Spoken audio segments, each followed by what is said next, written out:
다 같이 찬양 드리심으로 주의 오후 예배를 하나님께 올려드리도록 하시겠습니다.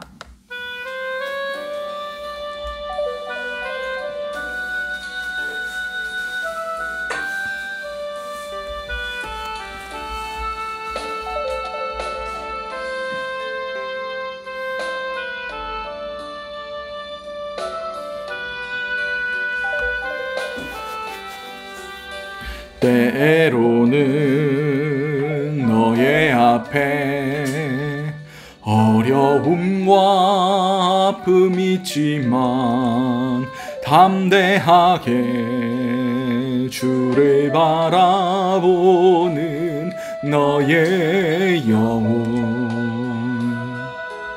너의 영혼 우리 볼 때 얼마나 아름다운지 너의 영혼 통해 큰 영광 받으신 하나님을 찬양 오 할렐루야. 너는 택한 족속이요 왕같은 제사장이요 거룩한 나라 하나님의 소유된 백성. 너의 영혼 우리 볼 때 얼마나 사랑스러운지 너의 영혼 통해 큰 영광 받으신 하나님을 찬양 오 할렐루야.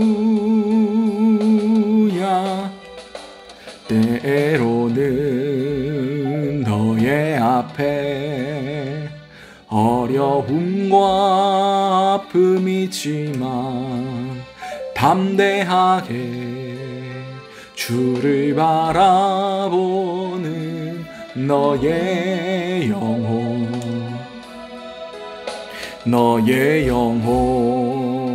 우리 볼 때 얼마나 아름다운지 너의 영혼 통해 큰 영광 받으신 하나님을 찬양 오 할렐루야. 너는 택한 족속이요 왕같은 제사장이요 거룩한 나라 하나님의 소유된 백성. 너의 영혼 우리 볼 때 얼마나 사랑스러운지 너의 영혼 통해 큰 영광 받으신 하나님을 찬양 오 할렐루야. 아멘.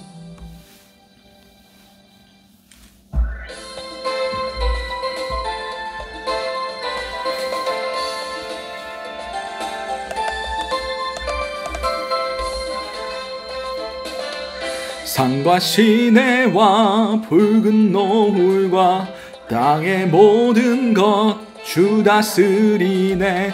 내 안에 갈망 유일한 소망 주님 날 다스리는 것 주 오셔서 통치하소서.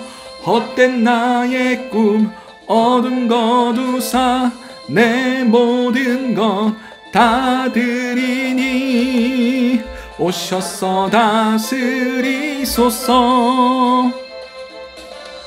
생각을 넘어 모든 말보다 나의 생활이 말하게 하소서. 세상 그 어떤 것보다 소중한 주님 날 다스리심을 주 오셔서 통치하소서. 헛된 나의 꿈 어둠 거두사 내 모든 것 다 드리니 오셔서 다스리소서. 주 오셔서 통치하소서. 헛된 나의 꿈 어둠 거두사 다시 한번 내 몸을 오셔서 다스리소서. 오셔서 다스리소서. 오셔서 다스리소서. 아멘.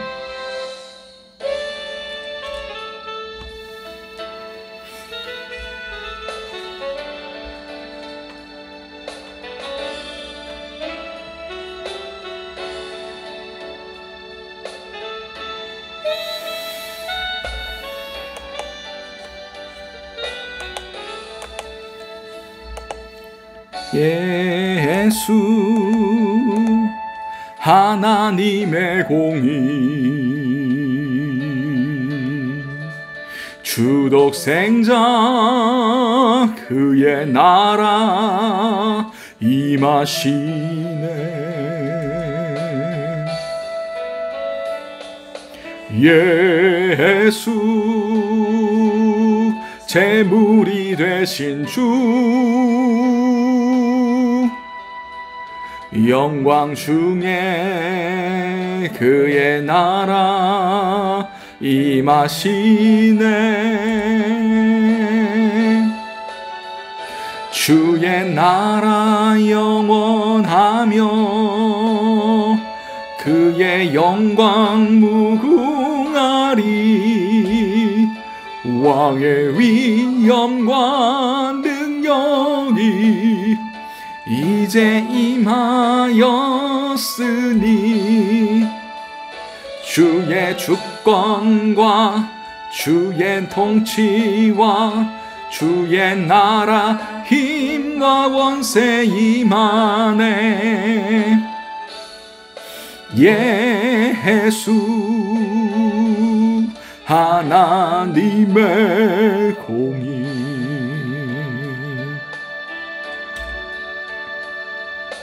예수 하나님의 사랑 주 은혜와 말씀으로 나타났네. 예수 거룩한 하나님 영광 중에 그의 나라 임하시네. 주의 나라 무궁하며 그의 영광 무궁하리. 왕의 위엄과 능력이 이제 임하였으니 주의 주권과 주의 통치와 주의 나라 힘과 권세 임하네. 예수 하나님의 공의. 우리 시간 예배를 놓고 잠시 기도하시도록 하시겠습니다. 기도하시겠습니다. 주님, 이 시간 가운데 온전히 주님의 다스리심과 주님의 통치하심과 주님의 영광이 이 손 가운데 임하기를 원합니다. 주여, 우리를 다스려 주시옵소서. 주님의 온전한 임재하심이 우리 가운데 임하기 원합니다. 주여, 우리의 모든 것들을 다스려 주시옵소서. 우리의 혼과 영과 육과 모든 의지까지 모든 것들을 올려드립니다. 아버지, 우리 모든 소망까지 주님께 올려드립니다. 우리 모든 물질과 우리의 모든 마음과 우리의 모든 삶까지 주님께 올려드립니다. 주여 받아주시고 주께서 다스려 주시고 주님께서 통치하여 주시옵소서. 이 모든 것들 살아계신 우리 주 예수 그리스도 이름으로 기도드립니다. 아멘. 찬송가 342장 찬양 드리시겠습니다.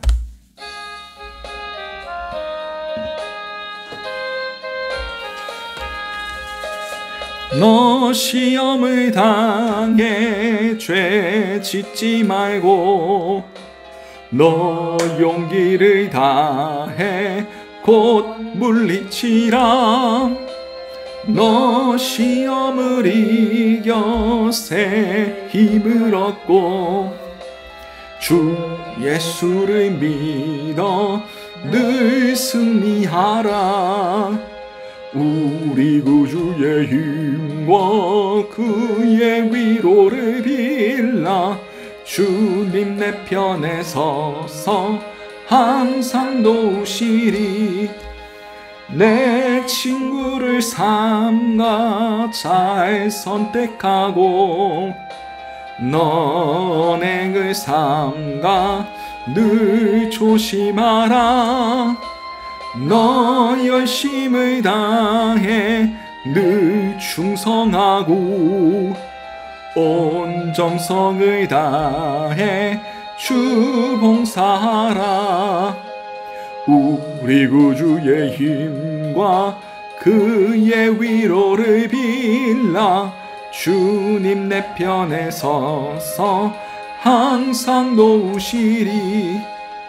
잘 이기는 자는 상 받으리니 넌 낙심치 말고 늘 전진하라. 내 구세주 예수 힘주시리니 주 예수를 믿어 늘 승리하라.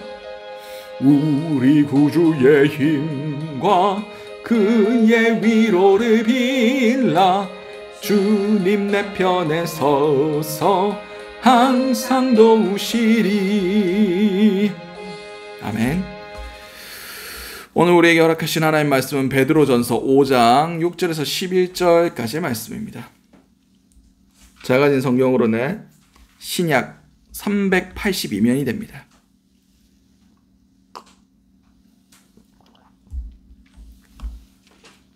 베드로전서 5장 6절에서 11절까지의 말씀.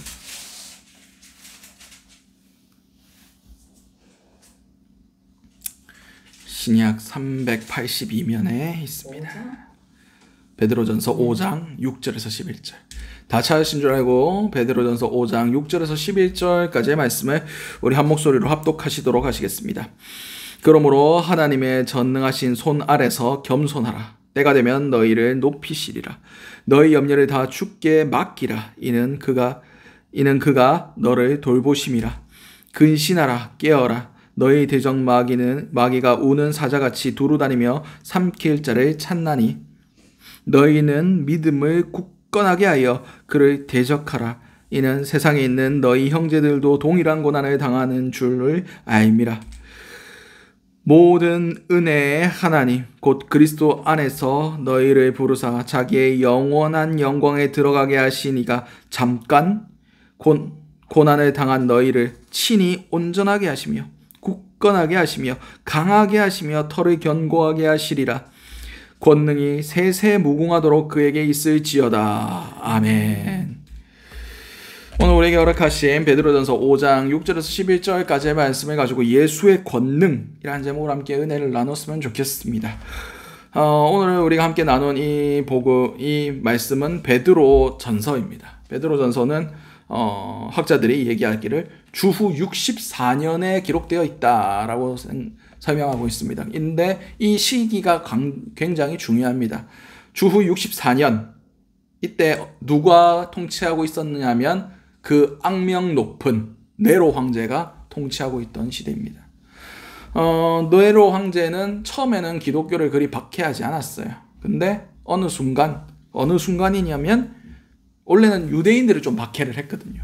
근데 62년경부터 본격적으로 기독교인들을 대상으로 핍박이 시작되기 시작합니다. 로마에서부터 이제 여러 로마의 영향권 안에 있는 모든 도시에서 이제 유대인이 아닌 유대인에서 기독교인, 헬라인이면서도 기독교인이라면 박해하기 시작합니다. 그래서 주후 68년에 베드로가 순교하게 됩니다. 그래서 62년에서 68년 사이 이때가 전 세계적으로 온 이제 로마 영향권 안에서 박해가 극심하게 진행되었던 그런 시대라고 볼 수가 있습니다. 이 베드로 전서는 어디서 기록되었느냐? 굉장히 재밌는 부분인데 5장 13절 말씀에 이렇게 적혀 있어요. 택하심을 함께 받은 바벨론에 있는 교회가 너희에게 문안하고 내 아들 마가도 그러하느니라. 그냥 성경에 기록된 대로 보면 바벨론에서 기록되었다. 바벨론은 지금의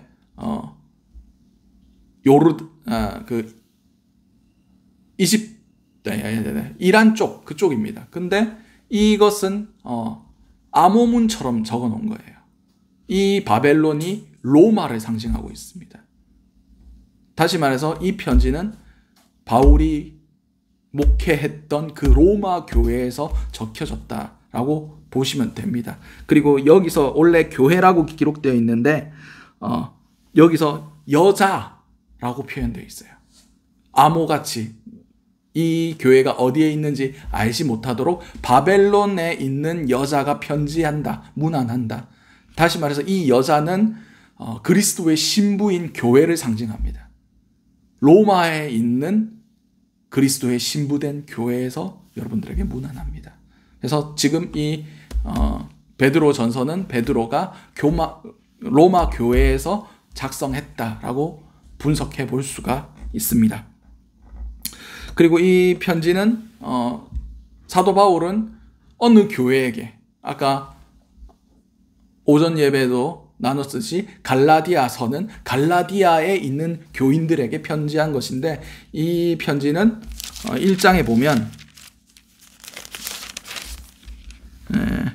예수 그리스도의 사도 베드로는 본도, 갈라디아, 갑바도기아, 아시아와 비두니아에 흩어진 나그네, 다시 말해서 온 지방에 흩어져 있는 모든 교인들을 향하여 편지한 내용들입니다. 이 편지가 이곳저곳을 다니며 그리고 이것을 필사하면서 온 교회에 같이 나누도록 그렇게 뿌려진 일종의 공동서신이었다.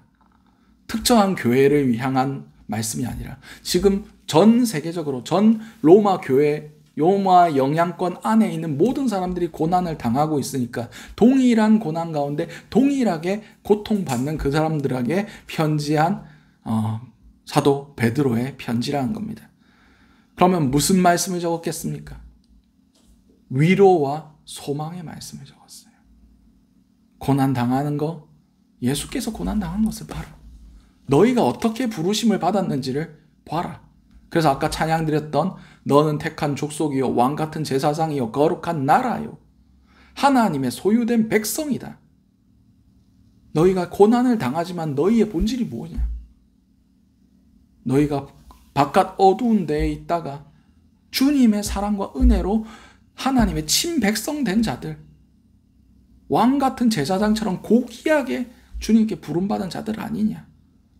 그래서 이 고난 가운데서도 너희가 주님의 그 아름다운 덕을 선전해야 된다. 그냥 참고 견디고 현실을 도피하는 게 아니라 그 가운데서도 주님의 그 아름다운 덕을 핍박당하는 중에서도 고난당하고 있는 중에서도 전파해야 된다를 말씀하고 계시는 겁니다. 왜냐하면 주께서 우리에게 소망이 되셨기 때문입니다. 주께서 우리에게 영원한 나라, 그분의 통치와 그분이 다시 오실 것을 분명히 약속해 주셨기 때문이라고 강력하게 호소하고 소망을 주고 격려하고 위로하는 말씀이 바로 이 베드로 전서라고 볼 수가 있습니다. 그렇습니다. 지금 온 교회들은 고난당하고 있어요. 상황들이 편안한 교회들이 없는 상황들이 있습니다. 오늘의 우리에도 이러한 동일한 말씀들이 적용됩니다. 요새 떳떳하게 내가 교회 다닌다 라고도 말하기 부끄러운 그런 상황 가운데 있습니다. 우리 코로나 시국을 지나왔잖아요. 그때 정부가 교회를 타겟층으로 해서 열심히 때렸어요. 왜 그랬겠습니까? 국민들이 좋아하니까. 국민들이 거기에 대해서 반발하지 않고 그게 옳다라고 얘기를 하니까. 지금 방역이나 여러 가지 것들에 대해서 사람들이 스트레스를 풀어야 되고 타겟을 잡아야 되는데 그 타겟이 교회가 된 겁니다. 근데 교회가 바로 서 있었으면, 교회가 세상 가운데 선한 영향력을 끼치고 긍정적인 이미지를 그들에게 전했으면 상황은 달랐을 거예요. 교회 다니는 사람은 그런 사람들 아니다. 교회 너희가 생각하는 그런 공동체 아니다. 교회는 선한 곳이고 그들은 우리를 위해서 기도한다 라고 그들이 대변해 줬을 거예요. 근데 우리는 그렇게 해야 할 위치를 잃어버린 거예요. 솔직히 말해서 우리가 당하는 고난은 고난이 아닙니다. 고난은 예수 때문에 당하는 게 고난이에요. 솔직히 코로나 때 당했던 거 저는 징계라고 봅니다. 우리를 깨우시기 위해서 하나님께서 벌하신 거. 베드로전서 5장에도 분명히 말씀하고 계십니다. 너희가 그리스도의 이름으로 치욕을 당하면 복이 있는 자로다. 영광의 영 곧 하나님의 영이 너희 위에 계심이라. 너희 중에 누구든지 살인이나 도둑질이나 악행이나 남의 일을 간섭하는 자로 고난을 받지 말려니와. 다시 말해서 네 잘못한 것 때문에 고난받는 건 고난이 아니란 거예요. 예수의 이름 때문에 고난받는 게 고난받는 거예요.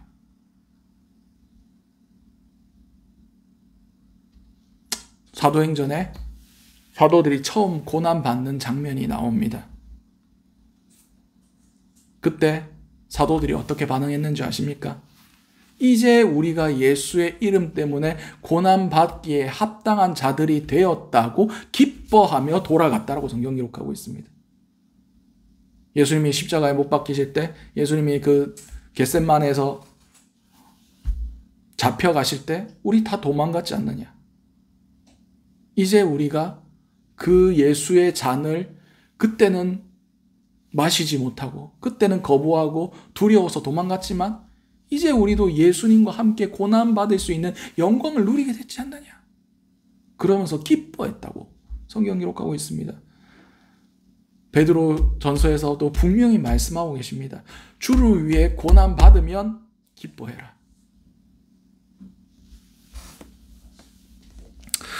13절 말씀에 오히려 너희가 그리스도의 고난에 참여하는 것으로 즐거워하라. 이는 그의 영광을 나타내실 때에 너희로 즐거워하고 기뻐하게 하려 하심이라. 베드로가 경험해 봤던 거예요. 내가 예수를 부인하고 버리고 떠나고 했지만 진짜 예수 때문에 고난 받았을 때 내가 기쁘더라.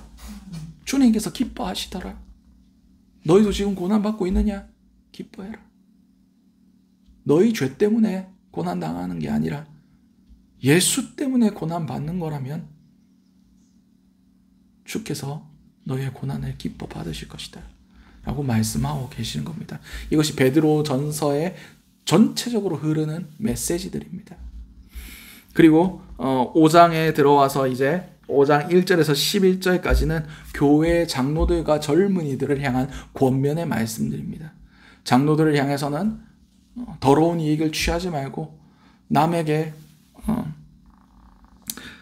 그렇게 주장하는 자세를 하지 말고 오히려 본을 보이는 자들이 되어라 라고 권면하면서 젊은이들은 그 장로들의 권위에 순종해라.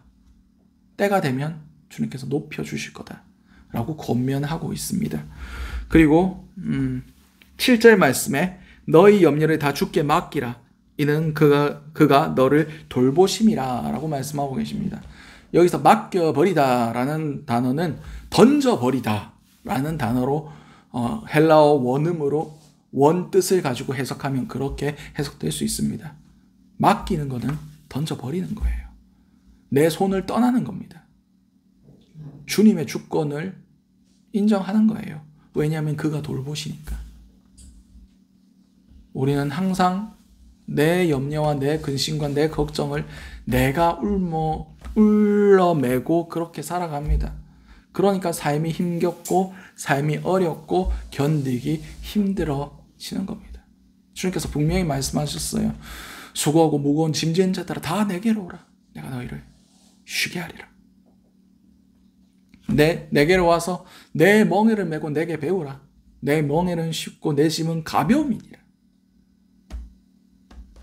멍에가 뭡니까? 소한테 해가지고 밥 가야고 농사 짓는 바로 그거죠. 근데 우리가 생각하는 멍에는 그냥 소 한 마리가 그렇게 울러매는 걸로 우리가 전통적으로 그렇게 알고 있죠. 근데 이스라엘 멍에는 소 한 마리로 하지 않습니다. 소 2마리로 하는 한결이라고 얘기하죠. 다시 말해서 예수의 멍에를 맨다는 것은 내가 하나 메고 하나는 누가 메신다는 겁니까? 예수님이 옆에서 메고 계신다는 뜻이에요. 이것이 맡겨드리는 겁니다. 내 짐을 예수와 함께 지고 가는 거예요. 그리고 주님의 짐도 내 어깨에 메고 주의 일을 내가 하는 겁니다. 이것이 예수의 멍에를 메고 함께 가는 거예요.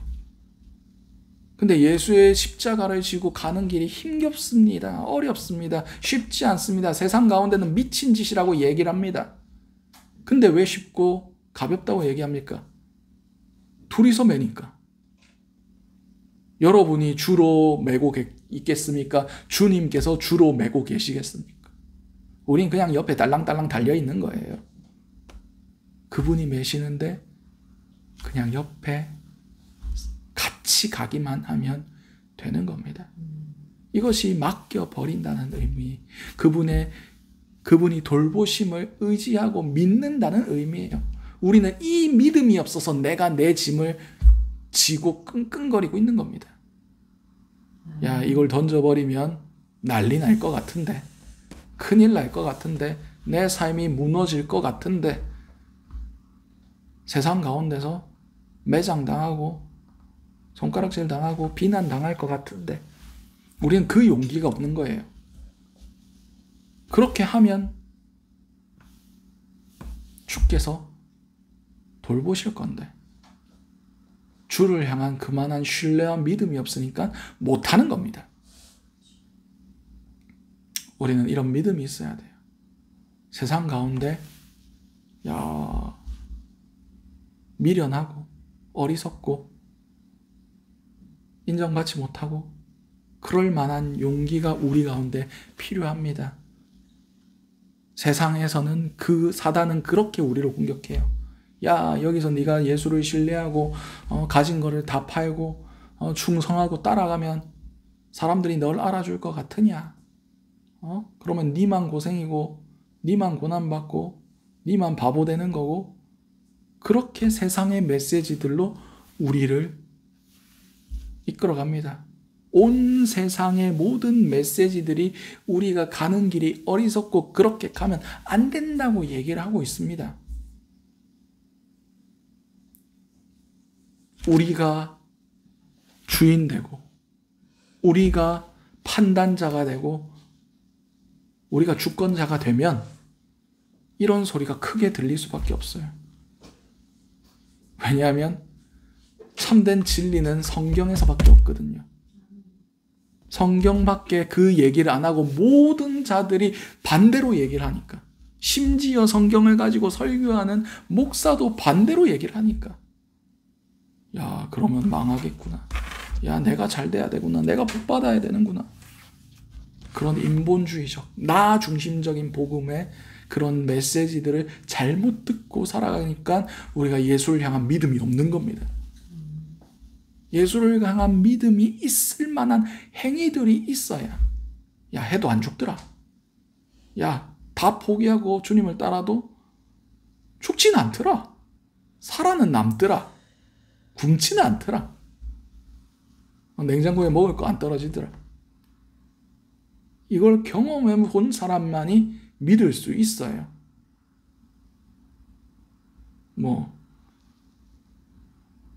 놀이동산에서 롤러코스터 같은 거, 그런 거 처음 탈 때는 두려워서 이라고 있지만 한번 해보면 야, 재밌다, 한 번 더 타자, 이렇게 되는 겁니다. 경험해 봐야 그 재미를 알아요. 근데 우리는 두려워서 못하는 거죠.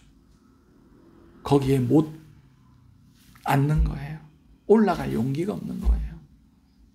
우리에게 필요한 것은 주님을 더욱 신뢰하는 것이 필요합니다. 8절 말씀입니다. 근신하라, 깨어라. 너희 대적 마귀가 우는 사자같이 두루다니며 삼킬 자를 찾나니.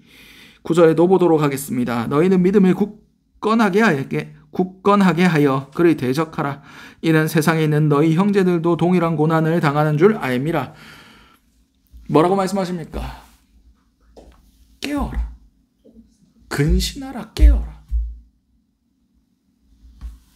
정신을 차리고 깨어 있어라. 영적으로 예민해라.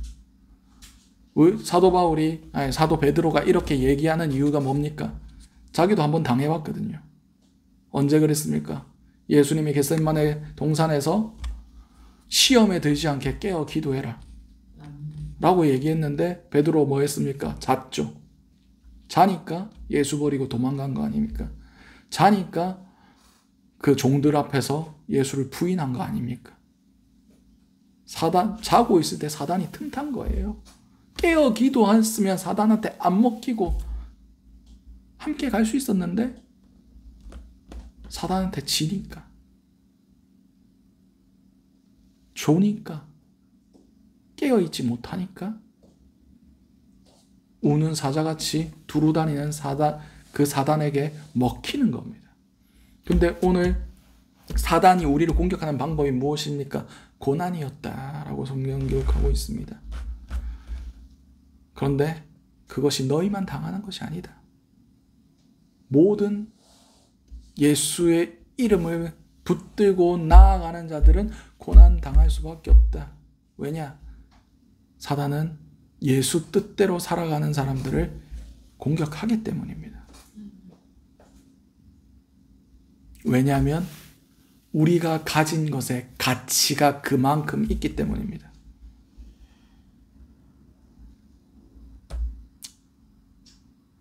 그렇습니다.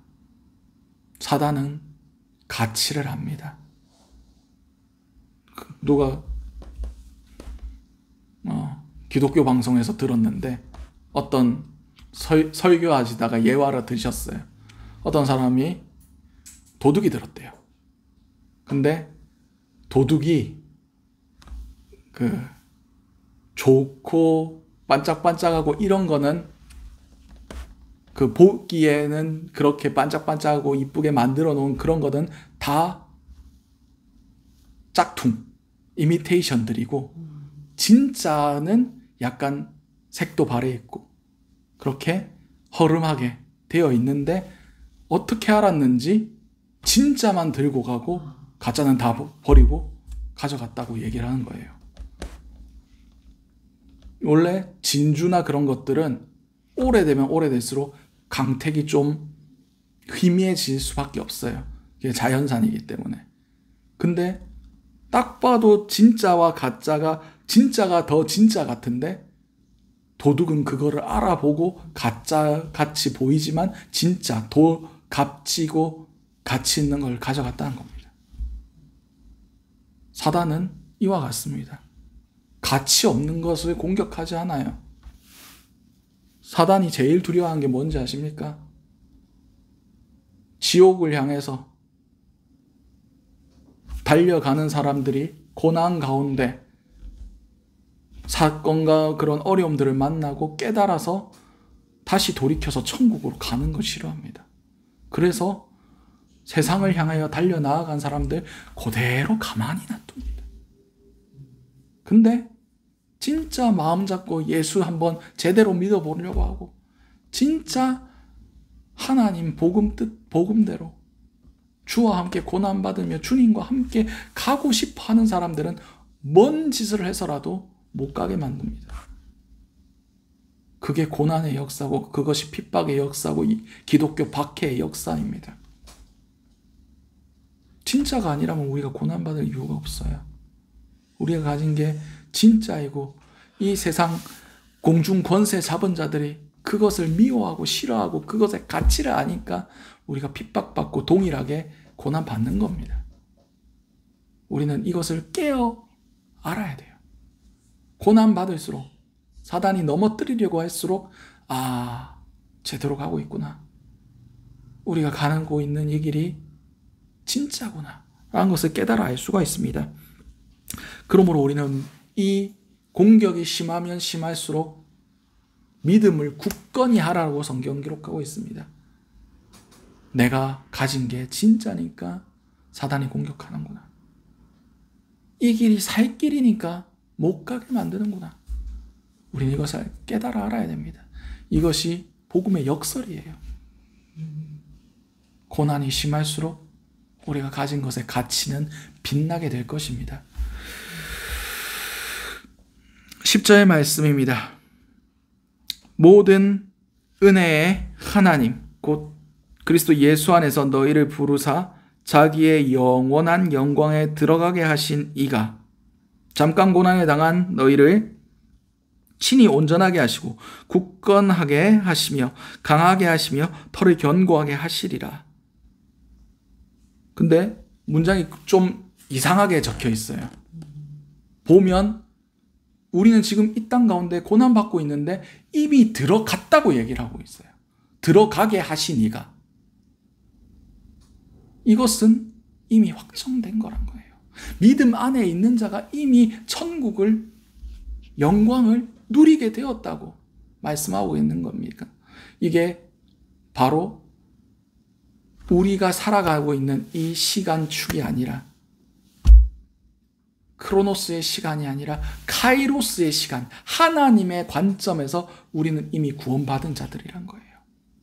우리가 예수 안에 있다면, 우리가 예수의 그 보혈로 깨끗함을 받고 예수의 통치 안에 머물러 있다면 우리는 이미 천국을 상속받은 자다라고 담대하게 선포하는 겁니다. 예수의 복음의 능력을 믿음으로 선포하는 거예요. 너희는 이미 고난 가운데 흔들리지 않을 거니까 그 영광에 들어갔어. 이제 견디기만 하면 돼. 근데 그 견디는 것도 누가 하시냐? 주께서 너희를 온전하게 하시고 우리의 모든 부족한 것, 죄악된 것들 예수의 피로 씻기고 주의 지혜로 찌푸시고 주님의 권능으로 온전하게 하신다는 거예요. 흠 없이 티 없이 점 없이 어그러진 것이나 주름진 거 없이 다 깨끗하게 해주신다는 겁니다. 그리고 어떻게 하신다고 약속하고 계십니까? 온전하게 하시며 굳건하게 하시며 우리가 어떠한 환난과 고난 가운데서도 흔들리지 아니하고 무너지지 아니하고 마음을 빼앗기지 않게 지켜주신다는 겁니다. 그리고 또 강하게 하신다.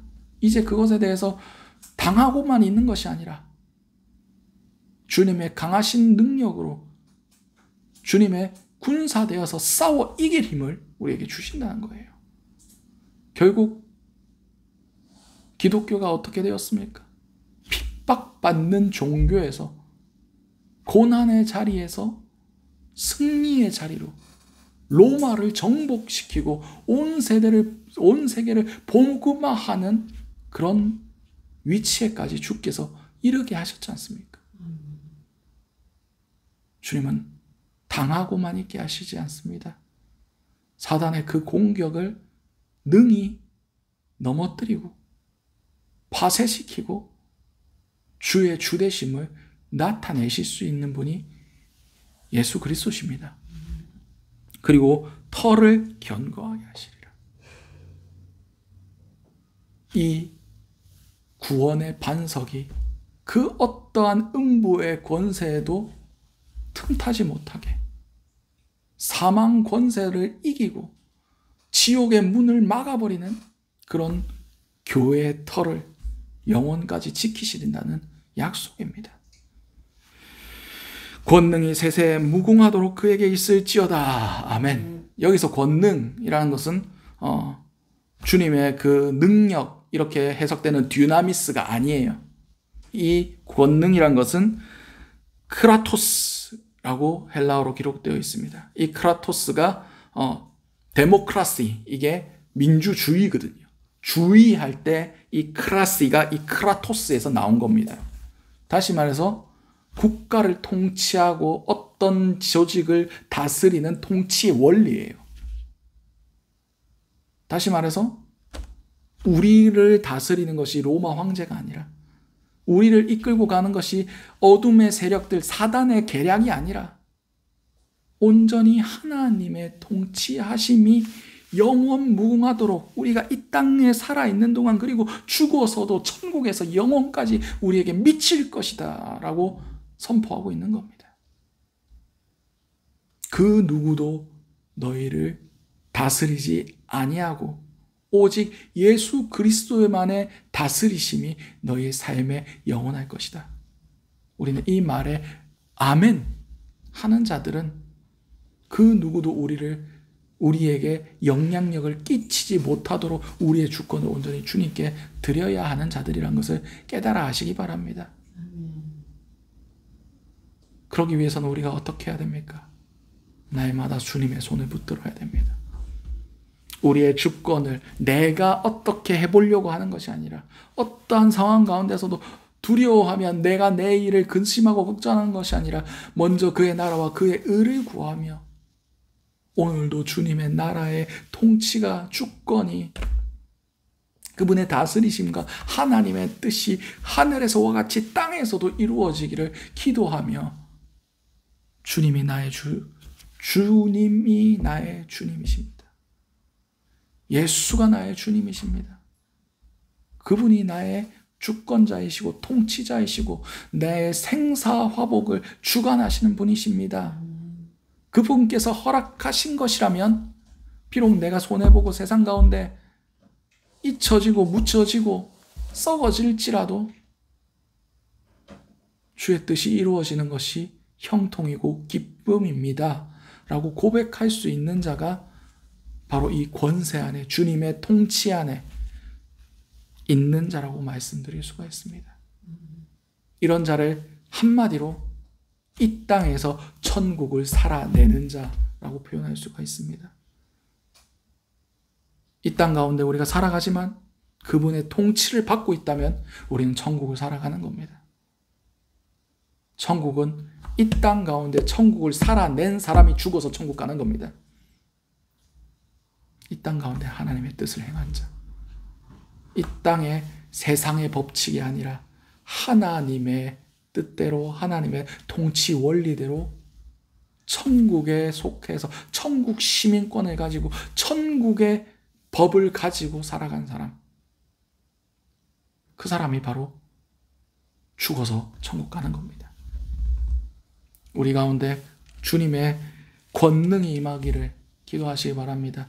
주님의 통치가 임하시길 기도하시기 바랍니다.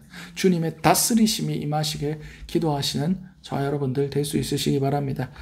우리 아까 찬양했던 예수 하나님의 공의, 이 찬양 1절만 찬양 드리시고 기도하시고 결단하셨으면 좋겠습니다.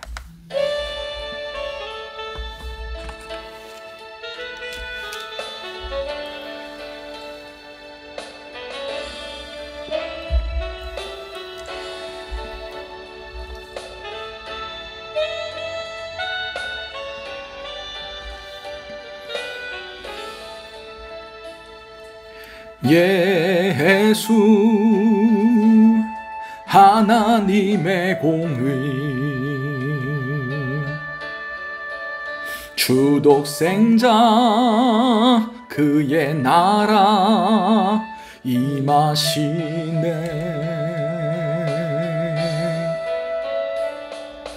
예수 제물이 되신 주 영광 중에 그의 나라 임하시네.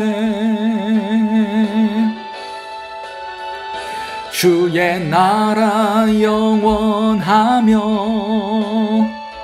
그의 영광 무궁하리.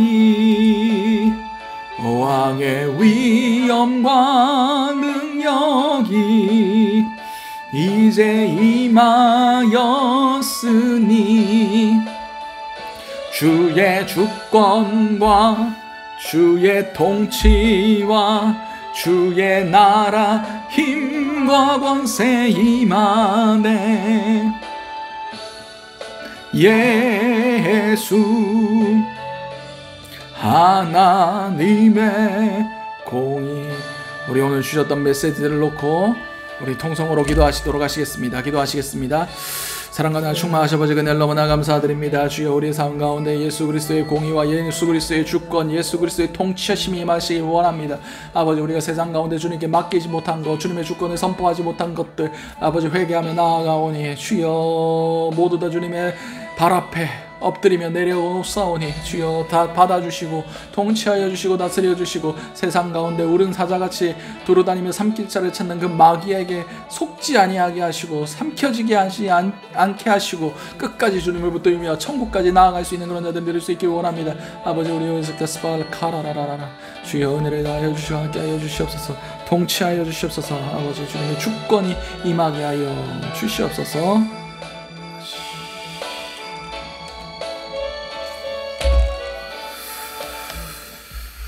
사랑과 은혜가 충만하신 아버지 그늘 너무나 감사드립니다. 아버지 우리가 주님의 통치 안에 온전히 거하지 못해서 세상 가운데 괴로워하며 염려하며 근심하며 고통당하며 그렇게 살아왔던 우리의 모습들을 회개합니다.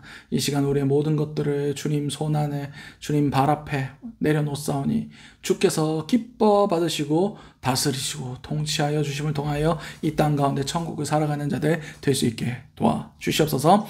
이 모든 것들 살아계신 우리 주 예수 그리스도로 기도드렸습니다. 아멘. 이제 죽도록 예배 마무리하도록 하겠습니다. 기도하시겠습니다. 주님 오늘도 주님의 말씀 들었습니다.